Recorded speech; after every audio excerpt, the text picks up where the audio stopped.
What it is, Zach Line, Todd France, Matt Ryan, Aaron Donald. It is the Inner Circle podcast. The leaves are changing in Atlanta. Cooler temperatures. It's probably 80 and sunny. Is that what it is out on the West Coast, AD? 89 a day. So how do you get in the Halloween spirit if it's 90 degrees in the Costume. fall? That's what it is. You see the decorations? You see the decorations? Got decorations? We'll get to that. So, you know, in the media, you have the first question, you have the final question. So I'm going to start out with the first question. Being that it is this Halloween week, if we're to do a candy draft, what's the number one of one? What's the one seed? The number one overall pick in the candy draft? I'm going Snickers. It's Snickers. boring, but it is good. Reliable, consistent, been around for a long time. Snickers. Respected. Todd? You know, I would love to say chocolate almonds if that was a trick or treat candy, but it's not. I will go peanut M&Ms. I love peanut M&Ms. The one overall seed, Peanut M&Ms. Wrong answer. AD? Yeah. Hey, that ain't bad. Snickers is my 2. Peanut M&M's is my 3. But I got to go Reese's. Reese cups. Yes, man. see, You got to go AD? Reese's. That's 1. Yeah, man. The one of one. You're a good people, AD. I could go with all of those being one as well. So I'm good with all of those because those are my top 3, actually. You go. They're See, good, man. They are. Reese's are good. I feel like I'm the outlier in my family. Everybody else in my family would say Reese's won. But I don't know, man. Something to, like, you put a Snickers in the fridge or Same thing and with it's Reese's. cold and it's coming out. It's good, man. You know what's good about Snickers now? They have not that only the mini bar, but they have like a mini one, which is even like a half of the mini. I had two of the half minis last night. They were good, man. It's a mental thing. Post dinner, it was really good. I felt good about it. Right. Like, You didn't I feel like really- you did anything. You didn't No. like feel like you really cheated or had a bad Probably meal. like 50 calories. It's There you perfect. go. A little fix. You didn't have That's it. dessert. Had 2 minis. We're good. Life is good. Yeah, life Life is good for 2 in the Dolphins. We've been kind of hard on him on this show of late, but he balled out. 20 of 26, 205 and 4 touchdowns. So the previously 1-6 Miami Dolphins go into Atlanta and had the Falcons their worst home loss in 4 years. They win it by 24. And gents, with a little over 5 minutes to go in this game, it was 34-3. Mr. Ryan, how does this happen? How does 1 week we're crushing this guy as the leader of this team, chaos in South Florida, it's a total shit show, to him looking like Tua? Yeah, listen, I mean, I think there's a lot of factors as to why it happens. Number one, you know, credit to Tua, credit to Mike McDaniel, right? Like, they've been hearing the noise and trying, and credit to everybody else in the building too, of hearing that noise and, you know, trying to kind of steady the ship. And I thought they did that. There's a lot of things, a lot of different directions I want to go when we start here. And some of it has to do with Atlanta, to be frank, right? Like, and how they performed. But I thought their scheme was excellent. And I know we're not, you know, heavy into the X's and O's here, but I thought the scheme from Miami was excellent. You know, the Falcons defense had been pretty good up until this point in the season. And they've played a lot of this 5 down front, like a bear front type of thing, AD, right? So there's 5 guys on the ball. And in the run game, they made a commitment. I think everybody, when they think about the Miami Dolphins, Mike McDaniel, they think of this wide zone scheme, right? So it's like outside zone or this mid zone. And they attack between either set of guard and tackle, right? They run behind those guys in the zone scheme. Well, they made it clear they were going to run it right up the middle, smack up the middle with pullers, right? Or they were going outside. They were running toss crack kind of scheme, and they committed to it. And they did an excellent job of getting after the Falcons in the run game that way. I thought they screened the ball extremely well, right? If you're trying to get a quarterback into rhythm, you want to throw a lot of screens. I thought they threw screens like very, very well, whether it be to the back or to the wide receivers. There was a commitment to throwing those screens. So, you know, I thought Mike did a great job of game planning, you know, against Jeff Ulbricht's defense with the Atlanta Falcons and put Tua in position to be successful. You know, but then it goes to the other side of the ball. And this is something, we were talking about the weather coming into it, right? It's been cold and rainy here in Atlanta. What was the weather Sundays at? It was cool. It was misty. Cold, It was windy, rainy. and rainy. What's the bugaboo on the Dolphins? That they can't handle. They do Cold. not take the show on the road, right? Cold, rainy, windy. But last I checked, Mr. Ryan, that roof was closed. Open the roof. Yes. If you look at the Atlanta Falcons, right, and how they're built, You Michael were playing Penix chess is and I out, was playing checkers right there. I walked right into that thing. I feel like the show just started now. Go ahead. right? So if you're the Atlanta Falcons and you're playing against the Miami Dolphins, who played in Cleveland the week before, the week we were all talking about how bad they looked, right, and how disjointed that offense looked. It was cold, it was windy, and it was rainy in Cleveland. And that's kind of been the storyline of the Dolphins since Tua has been there, right? The inability to play in poor weather. And then on top of that, if you're the Atlanta Falcons, your starting quarterback's out. You've got Kirk Cousins coming in. What is the strength of your team if you're the Atlanta Falcons? Got to run the rock. Run the football. And your defense, right? Coming into it, the defense was highly ranked. So like, if I'm looking at it, I'm thinking about all of the factors that you could put into it to give yourself a chance to be successful if you're Atlanta, right? Like, don't give them any hope. I would have opened that roof. I would have let it get wet. And I know they're big into, the fan experience and creating a great environment for the fans, but I think you got to give the fans a win. I think that's the most important thing you can give the fans is every opportunity for your team to be successful. And I don't know. I would have opened that roof. I would have made it ugly for the Dolphins. I would have given them, no hope, try to make it as difficult as possible.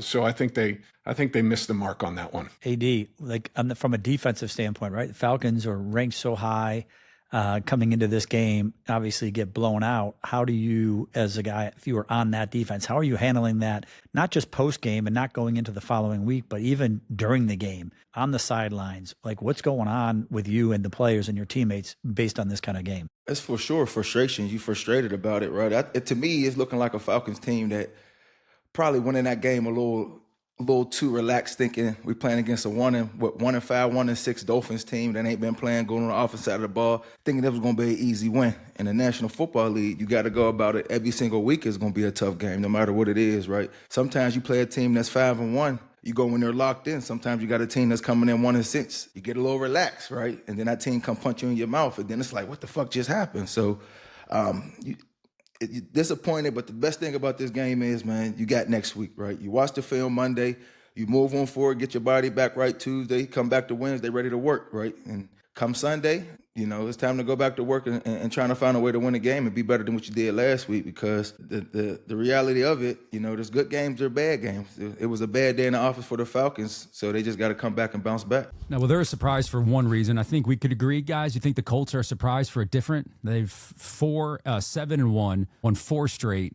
They're balling, and give it up to their quarterback, Daniel Jones, man. And we've talked about fit and culture and doing things the right way, and he is more than taking advantage of the second opportunity, man.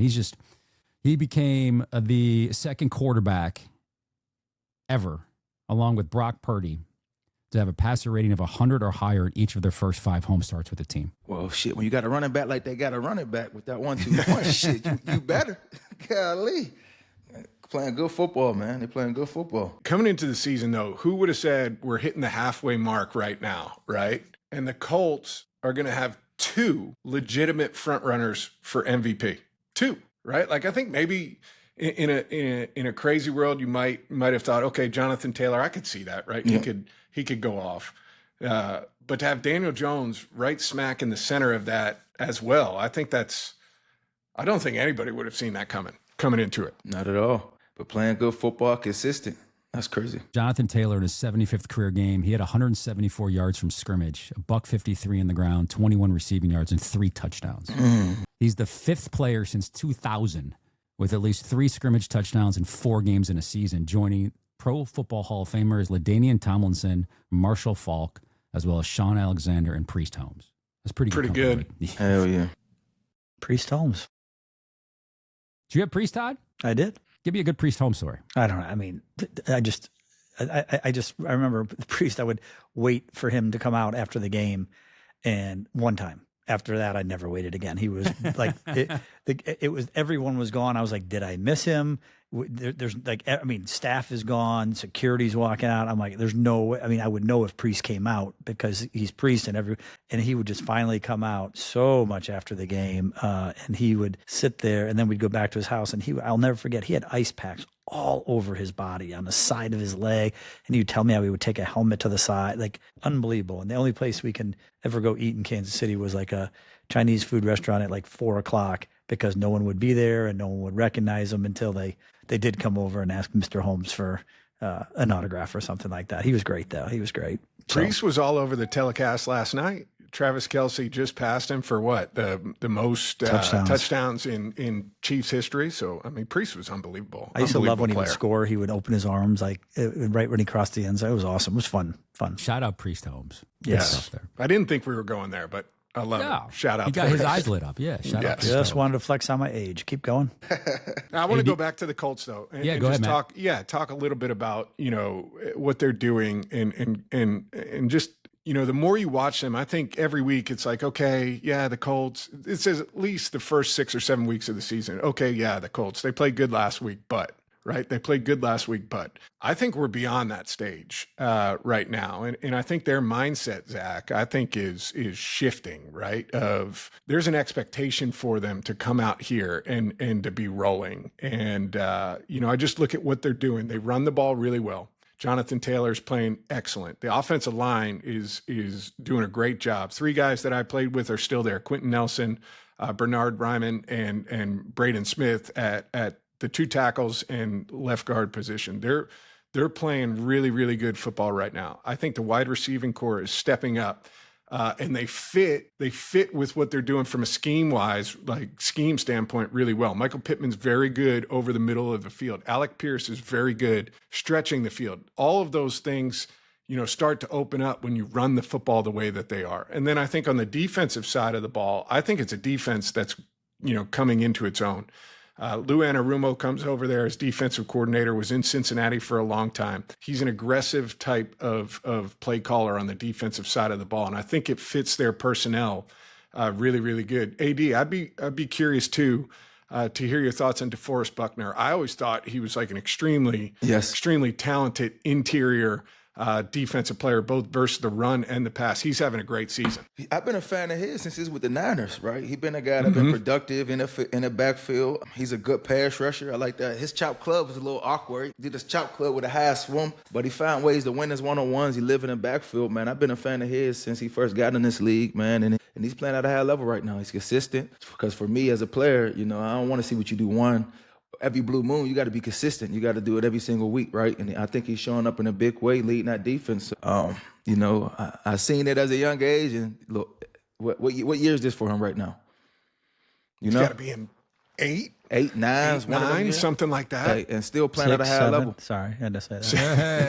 Hey, let's 6, mark 7. That for the pod there. Yeah. Sorry, my girls. They just nonstop. But he's playing good football, man. I mean, he's playing good football right now, consistent ball, man. So he's a rounded player, right? I think that's what you need as an interior guy, not just a one-trick pony, a guy that can rush the passer, but a guy that can stop the run and play stout, play finesse.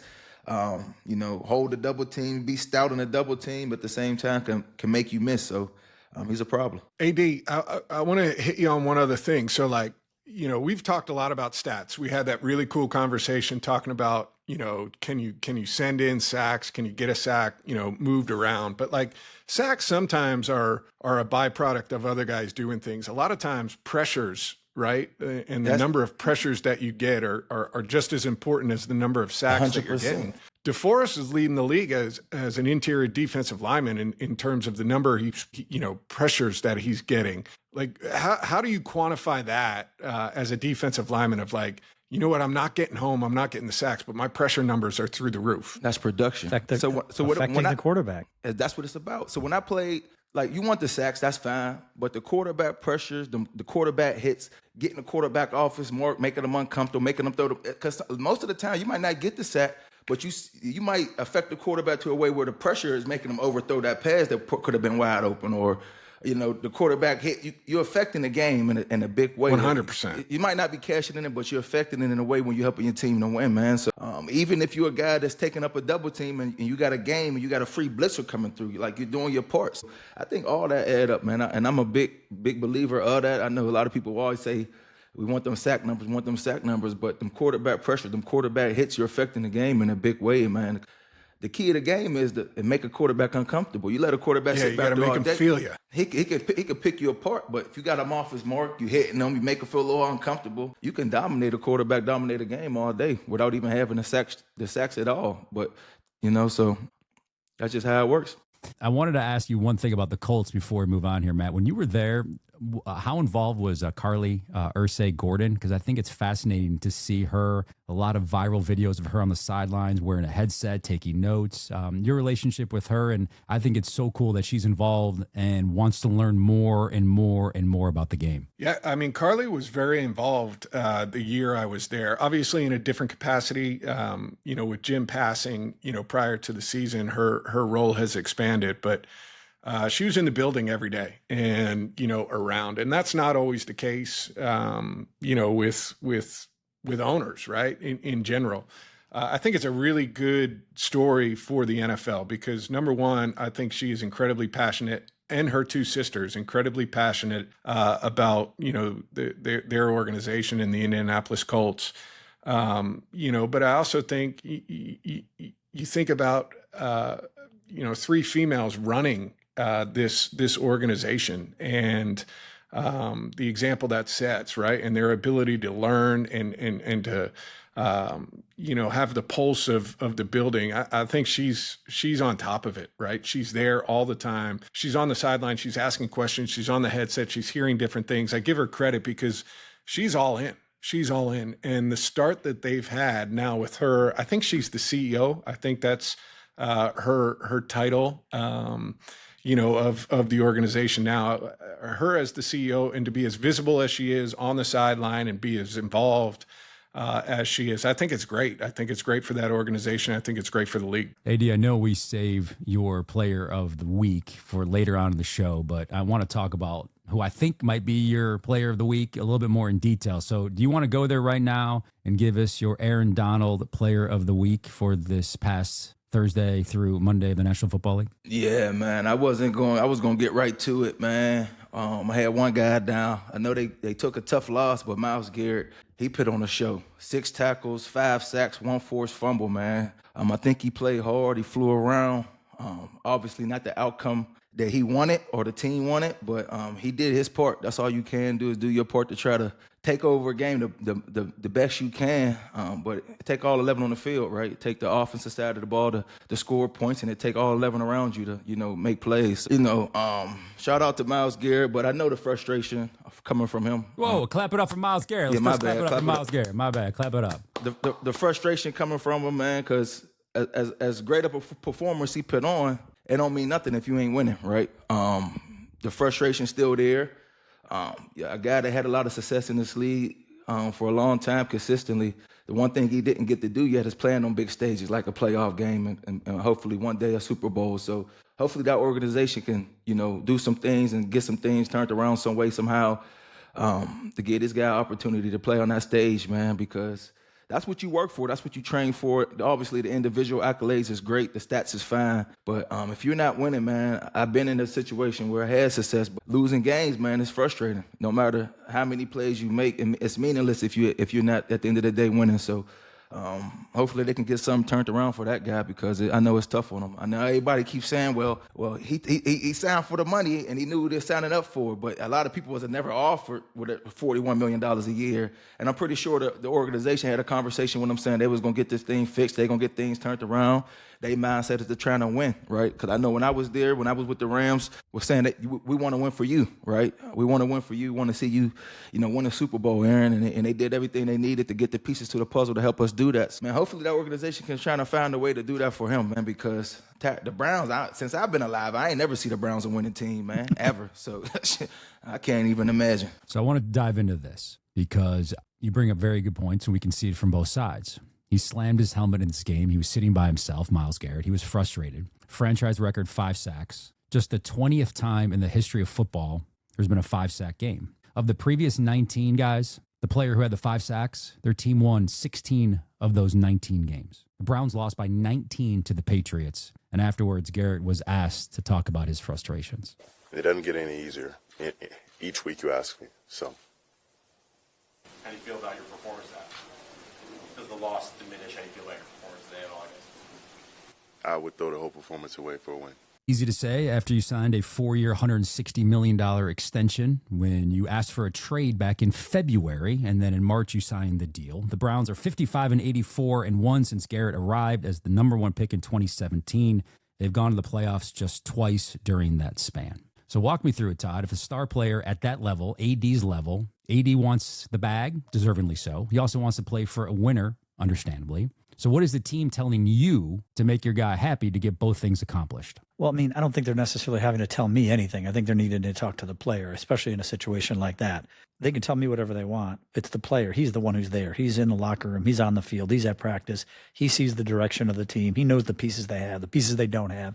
And that conversation is going to be between him and the organization. Obviously, I'll negotiate the deal and get him the best possible deal. The reality is a player, not necessarily Myles, but a player like him at that level can get paid by whoever because he is who he is. The decision of staying there or going to somewhere else has to be, with that type of a player, that type of a veteran, a bright guy who's going to be having those conversations. He has those relationships. He has that trust to buy into what they're saying and also to be able to call BS on it if it's something that a player doesn't believe in. Matt, where do you stand on this? I think he's being genuine when he says he'd give up the 5 sacks to get a win at this point, right? Because the frustration sets in, no matter how good you're playing, right? When you continue to lose, I don't mean nothing. And just to fall short, the frustration is huge. But we weren't, I think it's hard to have an opinion on these things. As Todd was saying, when you weren't in the conversations that they were having, when you don't know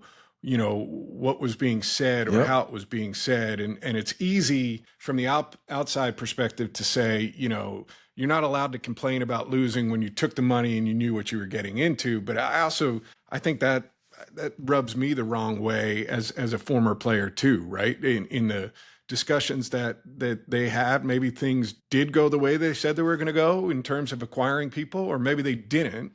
But he's still in there putting in the work with his defensive teammates every week, right? And there's still a commitment to the guys that you're around, regardless of the success that you're having. Like, you're still in it with them. And I think it's hard. It's hard to judge from the outside without knowing all of the information. But, I think that frustration is real. I give him a lot of credit, right? Because to show up with the professionalism that he has day in and day out, and For to sure. perform at the level that he does, given the results that they're having. That's one of the hardest things to do in the NFL is to show up and put out those type of performances when everything around you is not great. And he consistently does it. He does it like AD did it against double teams. He does it against chips. He does it against scheming, to try and scheme him out of the game. They do a good job of moving him around. I like that they put him in the middle. They do, try and create matchups for him, but it's hard. And, I give him a lot of credit for showing up the way that he does day in and day out. AD, what did the Rams, because I think it's a very comparable situation, right? I mean, you guys are both the best at what you did in the world. You wanted to win. It wasn't happening, but Todd said, let those conversations happen between the team and the player, and then he'll take care of the rest. He did that. What did the team say to you to make you believe in them that if you stood and stayed and re-signed with LA, that they were going to follow through on what they were promising you? Well, they brought in a new coach. You got the opportunity to talk to the new coach, like I talked about when I met Sean, right? And he said all the right things, right?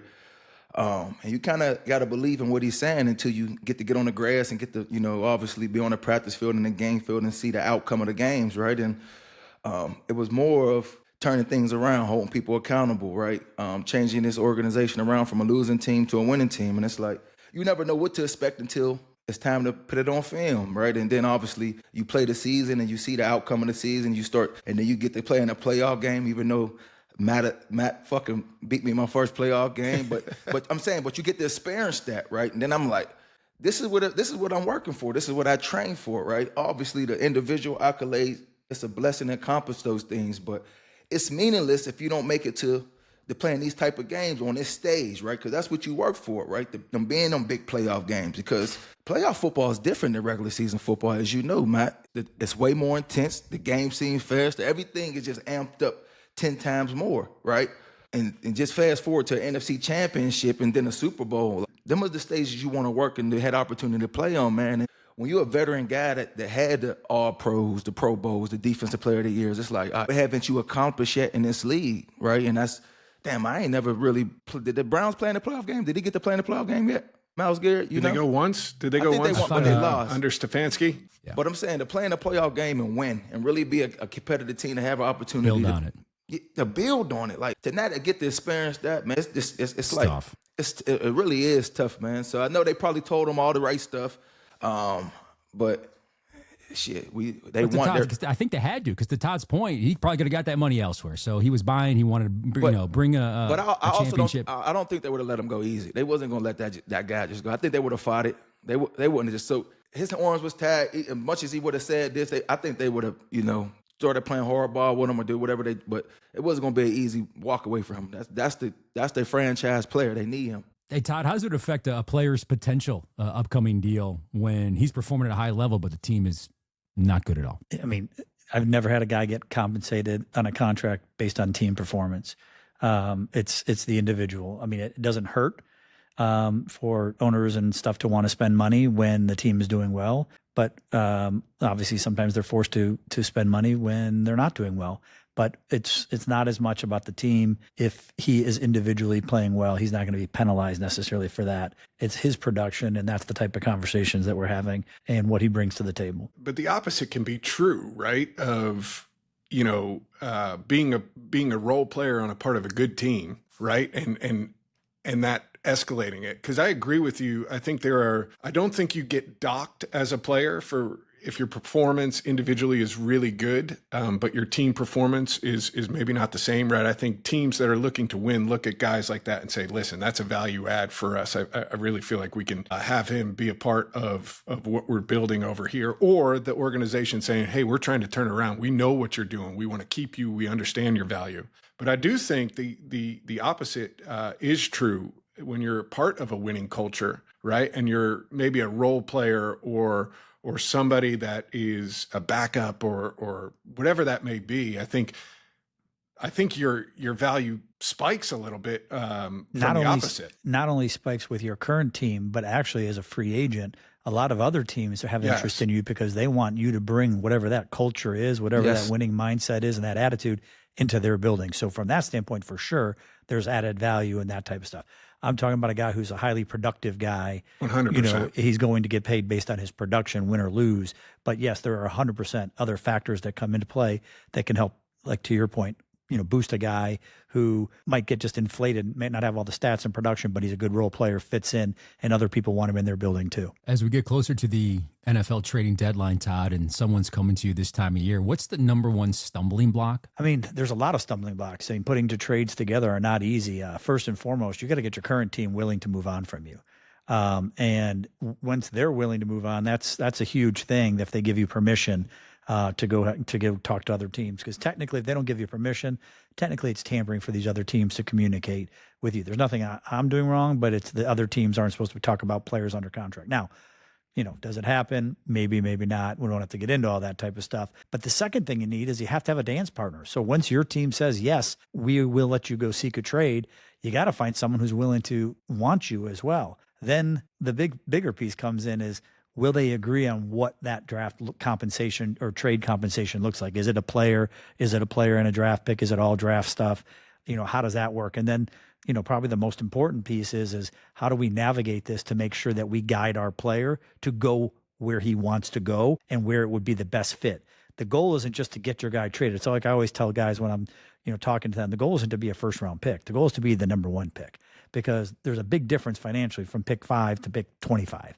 It's the same thing. The goal isn't to just get traded. The goal is to get traded to a better situation, to a place that you want to be, that's going to help you be a better player, maybe reach the playoffs, or whatever it is your personal and team goals are. That's what you're looking for, the right scheme, right coach. So all of those things have to come into play to make it all work. So what's clogging up most of your text messages now? Is it NFL guys reaching out to you saying, get me from team A to team B? Or are the college players and their representatives and their family members reaching out to you saying, hey, we got the transfer portal open at LSU and at Florida and at Penn State. Lots going on in the world of college football, and I know you are heavily involved in that. I mean, my phone personally is blowing up on all sorts of things. One, you're getting closer to the trade deadline. So, yes, you have players, whether you have an older player who isn't getting the reps that he wants, and, almost the money's irrelevant at that point to some of them. They just want to, if they see the the end of the tunnel coming. They want to kind of be on a team where they can contend and they can play. You have others that are just frustrated because they've been there forever and they don't see any signs of things getting any better. And they don't want to be part of a rebuild, those types of things. So like, yeah, you're having all those conversations and you're having other conversations because you have media people out there putting things out there. I saw a quote from the Texas head coach, and I'm glad. I loved it. I feel his pain because guess what? I think Zach reported it. Well, God, I would have I would have ripped him I would have shredded him. I'm at my daughter's softball game, and unfortunately, someone put that out about my guy Brian Thomas down in Jacksonville.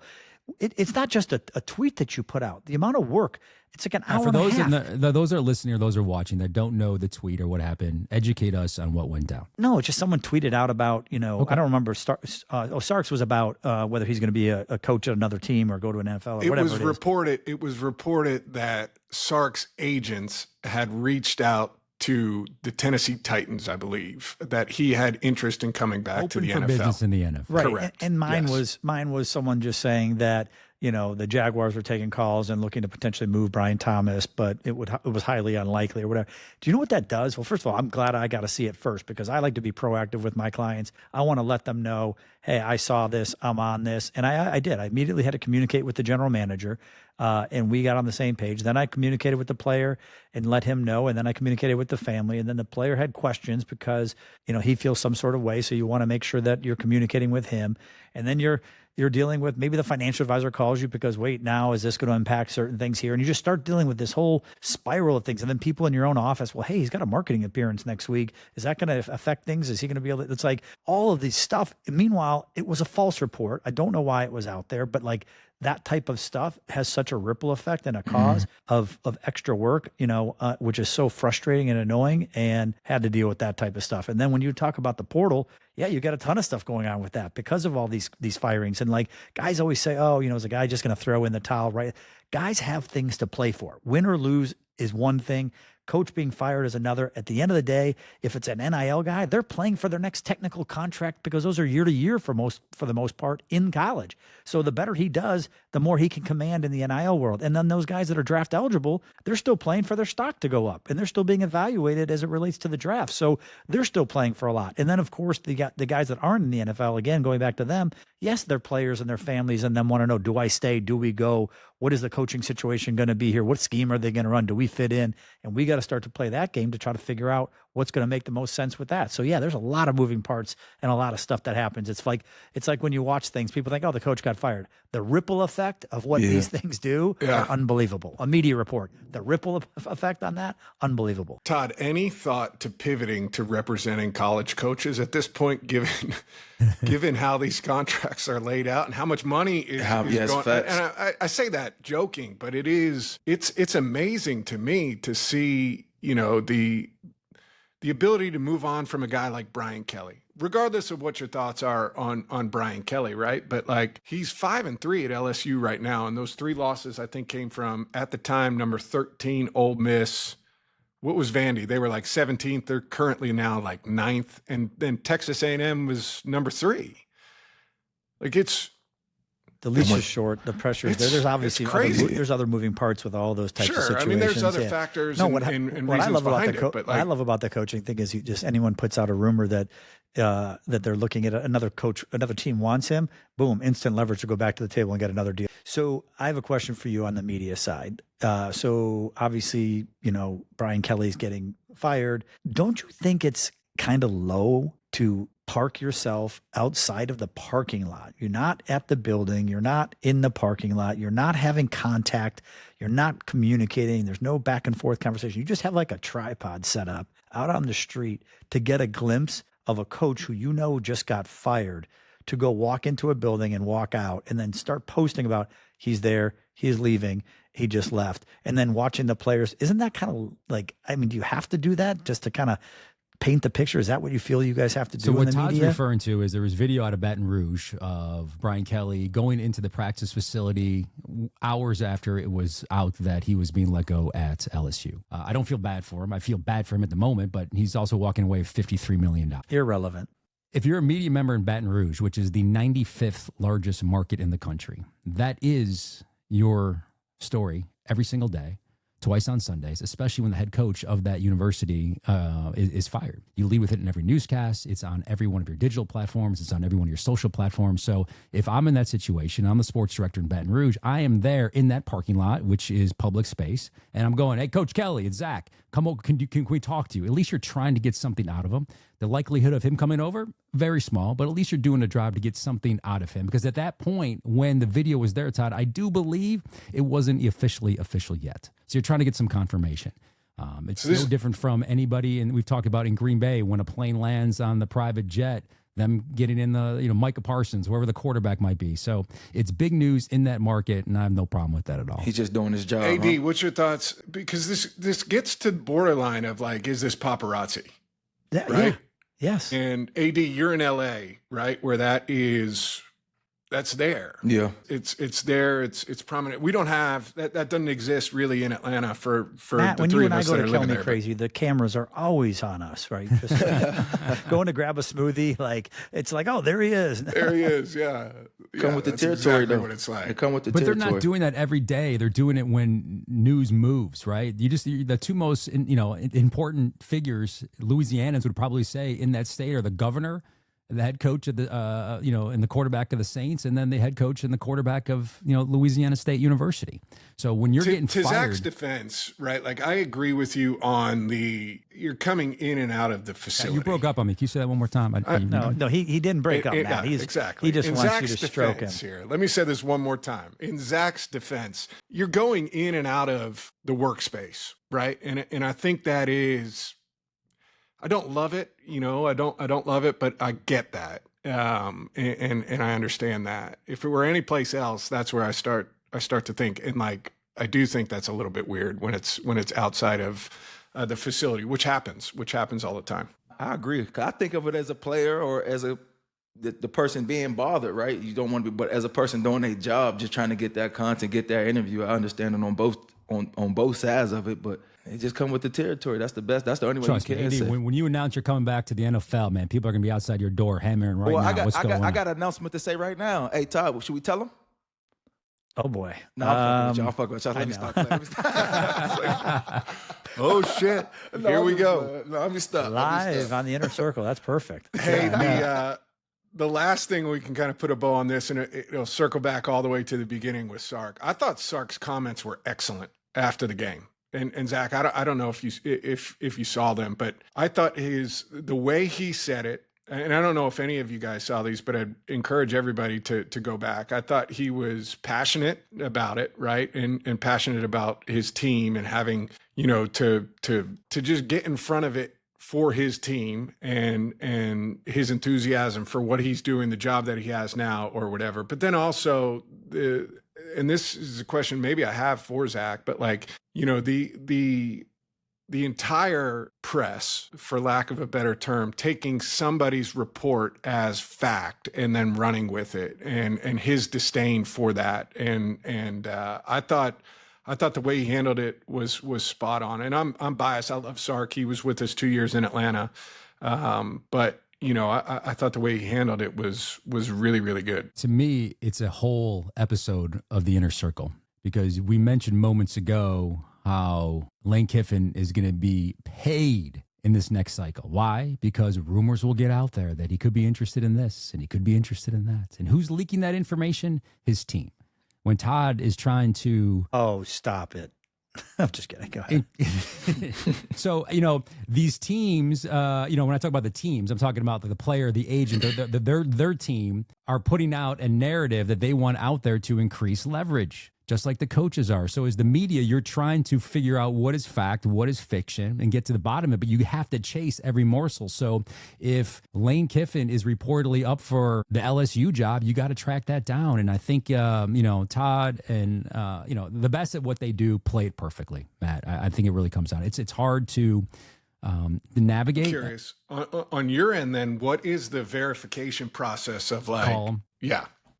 You need to hear it. We can talk about the Buffalo Bills. Why not? James Cook, 216 yards, 19 carries, 2 touchdowns, and a 40-9 win over Carolina. When you have a running back like that, Matt, dominating, does that change your mentality of, all right, I mean, can you sense in the moment that someone's in the zone, and do you talk to your OC like, listen, man, this is working. We're feeding this guy. I know we had a game plan to do X, Y, and Z, but can you sense in the moment that someone's feeling on fire? Oh, for sure. For sure. Like I remember early in my career, we had some of these big games with Michael Turner, right? And he would go for, 180, 200 yards. He had a handful of those. That's crazy. Early in my career. And it's less the conversation of quarterback going to the OC saying, hey, man, I know it's usually them coming to you saying, hey, man, I know you want to throw the ball, but shit ain't happening today. You on fire right now. Turn around, you're going to hand this thing off, and we're going to keep running the football. And so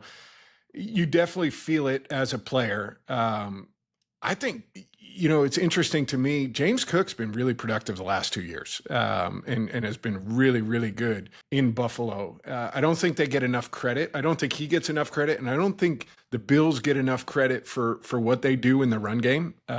Because Josh Allen is so dynamic and makes some of these plays, and a lot of the storyline is driven around Josh, and rightfully so. He's so good, but their run game is really, really good. One of the things that makes Josh so great is his ability to play the game any way you need to play it, right? If it is a gunslinging, go out there and fire it 45 times, 50 times. He's comfortable in that space, but he's also, selfless and understands how games are shaken out. And it feels like to me, though, the Bills, we talk about good football teams beat the teams you should, right? And the Bills, outside of that Atlanta game, I feel like the Bills just take care of business against the teams they should, week in and week out. And if they get a lead, they put the foot on the gas and they're able to bury teams they should beat, probably as well as anybody else. And you go through the year, I mean, they had that great game to start the season, comeback win versus the Ravens. But then they've had some teams that maybe, aren't as good as some of the top of the cream of the crop. And they just put their foot on the gas, and they're going to end up winning by 10, 14, 17, in this case, 30, whatever it was. They're extremely good in that regard, I think, and that speaks to, we were talking about Atlanta, before, and being a young football team, immature football team, maybe in some respects. That's a veteran team. A veteran right, team. AD? You could tell. A veteran team, the leaders that played in them big games, that know how to prepare, that know how to stay locked in. And if you're playing a team that you're supposed to whoop their ass, you go in that week, you locked in, go out there, do your job, you dominate just like they do. And that's all about the leadership and the guys that got that experience, that played on them big stages and know how to get it done. Playing good football. They're a playoff to contending team. Hopefully, we'll see what they can do and become a Super Bowl team. But when you got a team like that all put together from offense, defense, to special teams, good things tend to happen. I think the concerning news coming out of Buffalo is Ed Oliver, right? I think it was Bicep that Todd could probably speak better to it than me. But I looked at the injury report this week. It's I didn't know if did he go on IR? I haven't seen if he's gone on IR yet or not, but he's going to be out for a minute. And I think that's a huge concern, because I do think the number one issue, at least when I watch him, AD, and I wonder if it's the same for you, is their ability to stop the run on the defensive side of the ball. Yes. I think they're a little light in the front seven. They built for pass rushing. That's what it is. They 100%. built for pass. So They you built better for get pass that rush. lead. Yes, exactly. But they got to be better. Like I said, to be the contender type of team, to get to where you want to get to, you got to be around the defense. You can't just get after the quarterback, because they're going to be them tough games where you're going to have to stop the run. You're going to play a team that's going to try to pound the ball, right? In them playoff type of games, man. You got to try to find a way to stuff it and play better. But anytime you miss a key to the puzzle, man, it's going to hurt you. But like we always say, next man up, right? Next man up. Yep. You ever had a Next bicep man up. injury? Who, me? Either of you guys. Well, I know Matt don't really curl much. I think don't you have curl. to have a bicep in order to get one. But Ironically, I actually have a bicep tear right now. you have a bicep tear? Yes, I do actually. I'm going to get Tell- a PRP shot. Tell me how you tore your bicep. Matt, obviously you haven't worked out with me, but I will join you on No, your Monday, you Wednesday, Fridays. You texted me. Hold I on, know. let's talk about this. This is good for the show. Okay. The guy texted me. I've been working out with a friend of Trainer, mine yep. and a trainer, and we go over, and Todd hits me on the side. On the, we've got the 3-person group text that excludes Zach. We've got the 4-person text, but then we also have one-on-ones. And Todd texts me on the side. He's like, "Hey man, can I start, coming to work out with you?" I'm like, "Yeah, of course. Tell me when you want to come." This is about a month ago. No, timeout. I'll pull my phone out. First of all, I have not seen his ass. He hasn't texted me about it. Nothing. Don't be running And from you're the telling smoke, me I haven't Todd. seen you work out. Don't run from the smoke. No, I asked him. Because he started talking about his awesome workout, and I wasn't saying it was awesome. I just said I had been doing it. what's today's date? What's today's date? Today's 28th. October 28th. Okay. It's been a few weeks. That hasn't.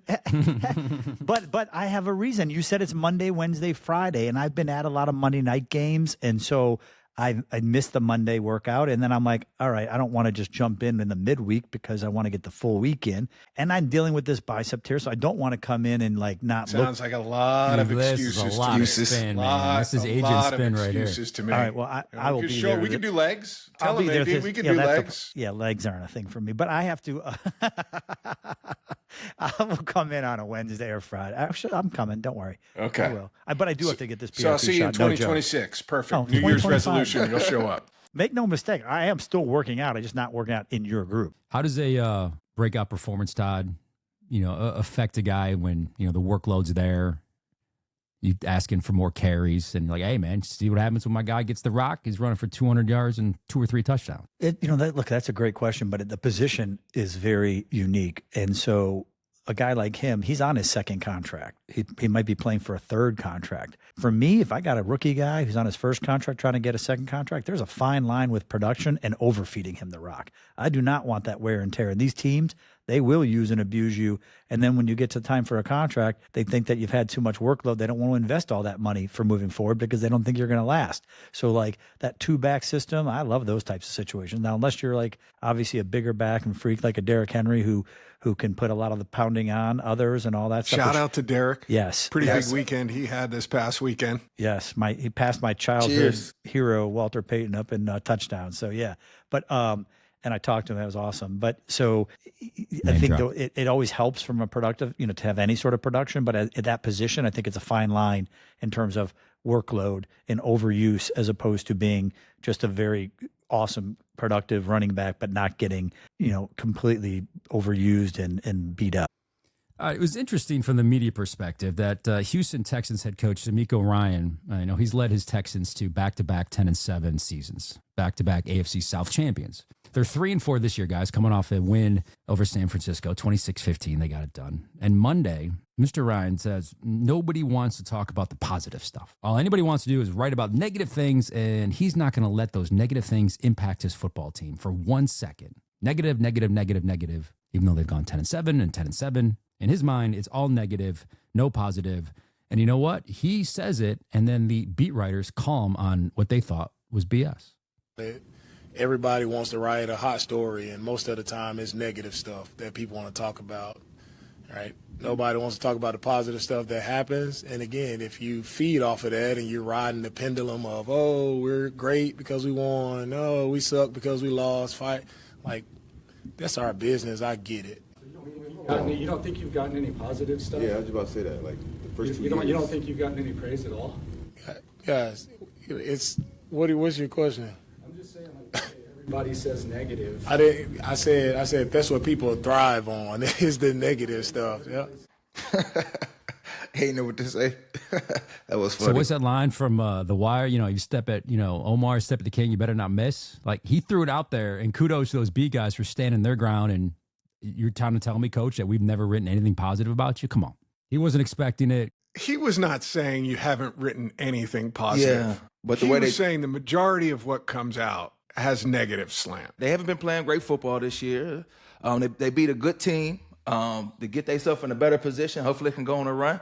And they used to them, being a team that's getting it done usually, and they ain't been playing a great football. So, obviously if you're not winning and you're losing, obviously you're going to have some bad things being said about the team, right? Because you got to win to get good pub, and, no matter what's happening, they doing their job. So it happens, man. Like he's sick of whoever the Zach Line reporter is in Houston asking him every week why the offense isn't playing better. What's up with the offensive line? Why aren't you guys why aren't you scoring points? Why doesn't CJ Stroud look like he looked like in his rookie season?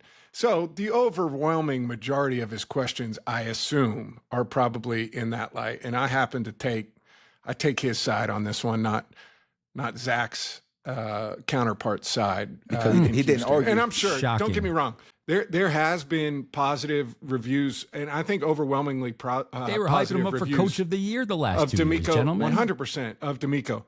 But you have to understand his responsibilities. He's not. I don't think he was saying it as I have not received any positive reviews or anything. He's taking ownership of it all, right? Like the players you call out, the coaches you called out. They fired Bobby Slowick last year. Their offensive coordinator was under heat all season last year. They've got new offensive coordinator. I'm sure he's been asked about the slow starts of that. I think D'Amico's taking it from the perspective of I'm the leader of the team. Like yes, I am the leader of this building. Yes. I take all of the criticism about my players, my coaching staff, the front office, whatever it may be. I take that as personal criticism, right? Because I am the one that's out in front of it. So I get that, from the coach's perspective. Sure. But I do think it's fair. I think Yeah. both sides of it are fair. Listen, to me, if you're asking me a preferred setting for these conversations, I don't like the podium, then the space, and then the tables. When I first got in this business, you were there, and it was you were all together, and there was less kind of friction. It was less kind of get you stuff, and it was a conversation, and you could have that the dialogue with D'Amico and kind of get into it a little bit. And it wasn't personal; it was just trying to understand one another. And I think at times right now, it's too much friction. Am I wrong on that? Well, I think it's interesting, Zach, because I think back to our interactions, right? Of how many years? 14 years of kind of being on both sides of it. Myself as the quarterback, you answering or asking the questions. I do think there's so much value to how we would do it on Wednesdays, where it was face to face, right? Mm-hmm. There's no separation and I get to know you a little bit, and the camera comes off, and then there's a conversation. Maybe that is something for the part where the camera's off, where if I was in that role and saying, you know what, I'm tired of all of the negative, we don't let it affect us either way. And I think there'd be follow-up questions, whatever, but then maybe off air or off camera, you might say, really, you think it's all, because I think we have had those kind of conversations about different things. Did y'all ever have any little friction between y'all two? Like any little things he said you didn't like, vice versa? Because y'all been in the media space? I can't recall, but I'm sure there's conversations that you might have had a follow-up or something that was off camera or something that, hey, did you really mean that? Or maybe even me, like, really, like you're going to go down that route. This is not an issue, whatever that may be. I don't recall anything offhand. No. My point. Go ahead. I was going to say, my point is, I think there was value to those at the locker where I would see you after, whereas Sunday was a very different setup of I'm at the podium, you're over at the desk, and as soon as I'm done, see ya. There is no follow-up. There is no catch-up, how you doing, right? And I think the combination of the two, I don't think coaches get. They're all press conference style, right? It's less at the locker. Yeah. Maybe it's over, and there's a little bit of follow-up. To me, everyone's schedule is so tight, so compact from an NFL standpoint, and I think it's a detriment to the relationship between the team and the media. When I first started in the late 90s in working in Kansas City with Marty Schottenheimer as the head coach, we would go to the Chiefs facility on a Tuesday. There would be catered lunch, and the first 15 minutes, Matt and AD, was just us, the media, sitting with Coach Schottenheimer and talking about the game that was. You could ask questions. The entire thing was off the record. The entire thing was a back and forth of understanding what happened, where you might say, hey, man, the offensive line, looked like shit. And you're like, dude, the quarterback, Elvis Gerbach held on to the ball for 40 seconds. What do you think's going to happen? And it helped you frame your questions better and an understanding after spending that 10, 15 minutes with the coach about what really was going down. We don't get that anymore. There's no way Raheem Morris or Sean McVay or any of these coaches are going to spend 10 minutes with the media off the record educating us on what really went down. So it's a shame, because it was really beneficial, especially for a young pup in this business, learning how things work. Yeah, I agree with you. I think it works both ways too. Like, I think there is value to, and it's not necessarily off the record or on the record or anything like that. I think there's value to knowing, knowing the people that are there on the day-to-day, right? Mm-hmm. Because Zach, I would say this, like, I guarantee you there's stuff that I said to you after it was over being like, I don't think you're on the right track. Like, I think this, and don't put me on the record for any of this, but I don't think that's the storyline here. I think it might be something completely And it's different. helpful. And it's based on for trust sure. and based on relationship. It happens, it definitely looks. If you're there in the locker room, that's why I always tell people, you got to go, you got to show up, you got to answer tough questions, honest questions, fair questions in your mind. And if it's not, at least you give the individual a chance to pull you aside and say, listen, man, I thought that was over the line. Explain yourself, talk, and move on. That's all we're trying to do here. Speaking of moving on, how about a 2-minute drill, Matt? Let's get it. Now, you're going to have to go on the record for these. There is no off the record. You got to answer. Let me get this clock dialed up. All right, 2 minute. It's starting. Let me flip my page. All right, Halloween edition right here. Let's start. All right. We already talked about our number one candy. I'm going to say, Todd, you're going to start least favorite candy that you would get in your Halloween, whatever it is, pillowcase or bucket. Oof. Any like sour stuff. That's not my thing. How about UAD, least favorite candy? Butterfingers. Zach? Sour Patch Kids. Okay. All right. Let's start with Todd right here. Where does Halloween rank in terms of holidays? I've never been a big dress up guy until I had kids and they just forced me to dress all the time. A real quick thing, my best thing I ever did with the kids is, and my wife was not happy about it, but they were dressed as princesses and they wanted me to be, Prince Charming. So I literally got the best Prince Charming, like Disney quality outfit.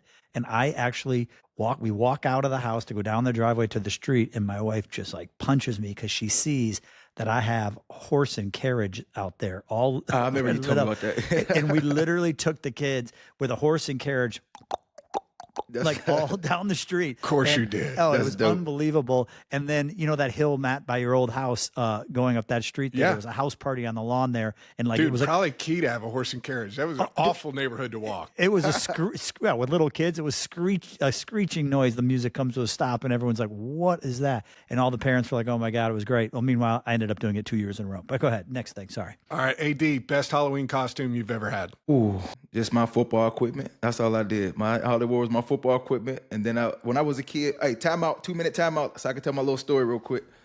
I used to have to wear, so my older brother. Todd took up the Yes, entire time. I did a with this timeout. horse We had and one carriage timeout story. left. We had Keep timeout going. left. Go. That's So, right. We With burned one. Halloween, I was the youngest, so my older brother used to make me go around 2 times. The first time I had to go in my football equipment as a kid, and then they'd give me like a screen mask, and that'd be my second time going around. So I get candy for myself, and then I gotta get candy for him. So that's what it was. So Those screen masks, they played, man, for a long time. If you were a kid that was born in the 80s or the 90s, you could wear that thing all Yes. the time, and it Yes. always worked. 100%. All right, Zach, how about you? Best Halloween costume? I hated my mother for it at the time. She made me dress up as Raggedy Andy, but I love it to this day. So much love, Mom. And who would have thought that 30, 40 something years ago that your son would be praising you on a podcast with 2 Hall of Famers and Todd about Raggedy Andy? Matt, what about you? Give us All one. right, 2 minutes is up. I kind of like my mom one year maybe dress up as a gumball machine. So they got a clear trash bag, blew up balloons, and put me in red sweatpants. And I was a gumball machine. That was probably the most creative one That is awesome. that